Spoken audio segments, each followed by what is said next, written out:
How to find TikTok stream key on mobile. So if you want to find the TikTok stream key on your mobile, then what you need to do is first you just need simply open up your TikTok application. After that, you need to go with your profile, which will be on the bottom, and then go with the upper right, which has that three horizontal lines, and tap on TikTok Studio. And from your TikTok Studio, you need to scroll down a bit. And here on the right side, as you can see that you will have a live option. You need to just simply go with the live section. You'll need to be eligible for live streaming on TikTok.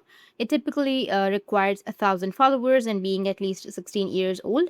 If you don't see a direct option for a stream key, then TikTok may ask you to use their live studio tool, which is TikTok's desktop streaming software.